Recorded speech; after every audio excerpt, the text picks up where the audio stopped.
Hello YouTube, welcome back to Kind Heart Homestead.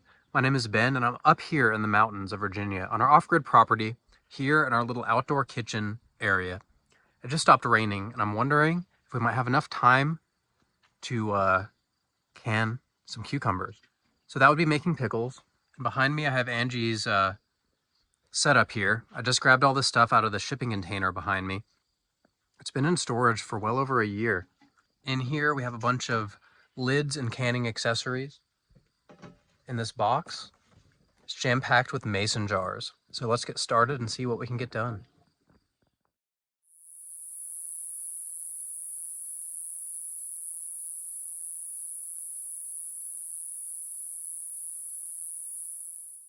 The first step in canning is to make sure that all of your supplies are nice and clean.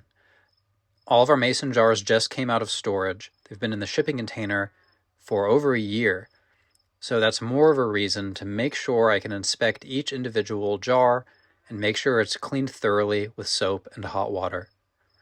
After that, I stacked them neatly in this cooler so I can carry them all out onto our staging table, which is at our outdoor kitchen area. But the last step before we get started is to clean the rest of the equipment, including the canning pot. These accessories include a couple funnels to allow us to put our ingredients easily into each mason jar, a couple racks to allow us to submerge the jars into the water, and some specialized tongs that hold the mason jars.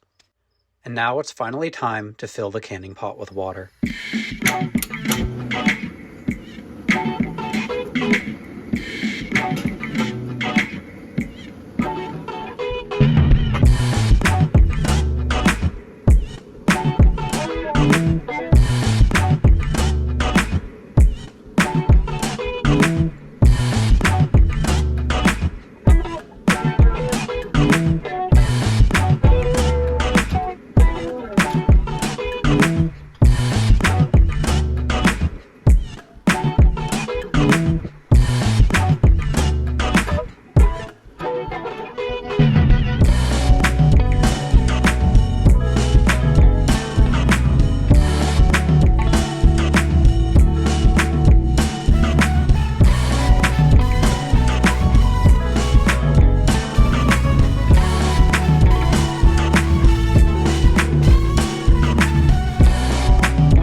So it's been years since we've canned anything, so we're a bit out of practice.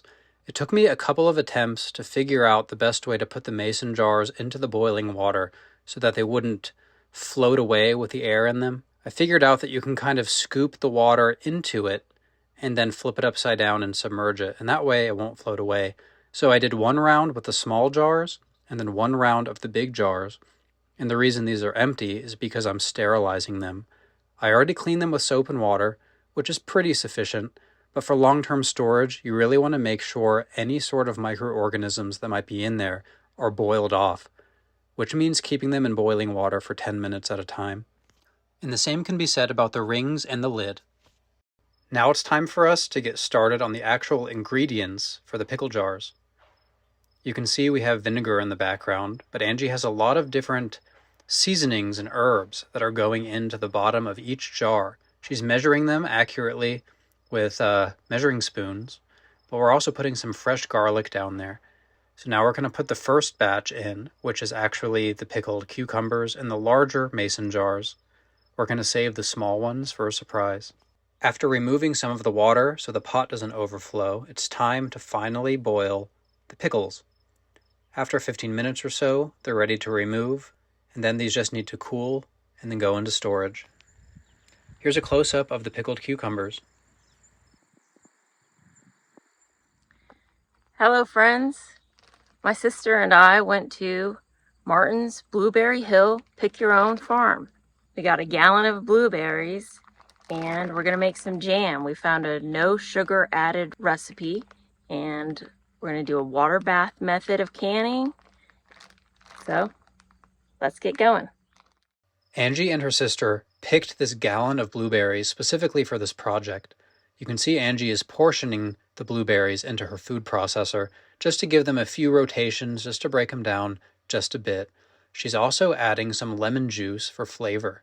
After a quick dose of water, it's time to put it on the stove to bring it up to a boil.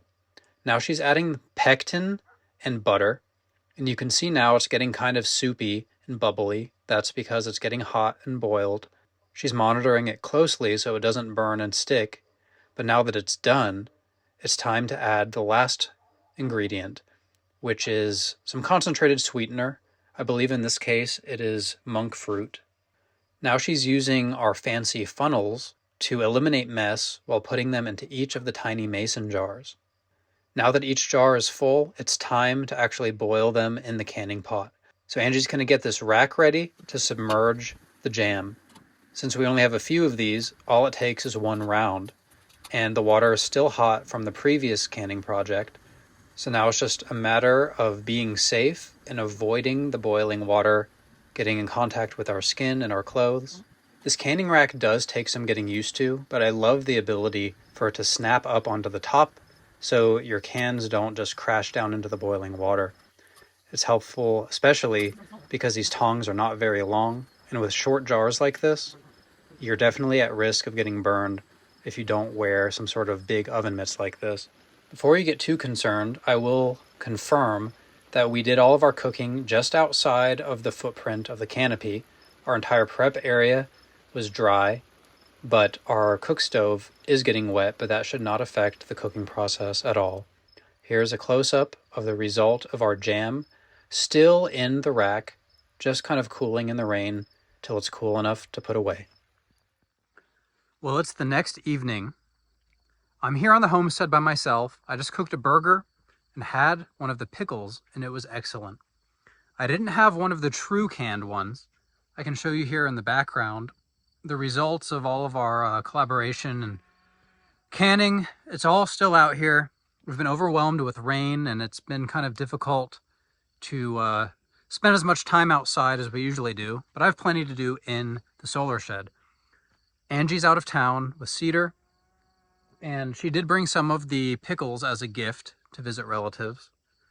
But one thing that she did, which I thought was very smart, was to use up the rest of the brine to make some quick pickles. It's been years since we've made pickles of any kind, but I used to specialize in quick pickles.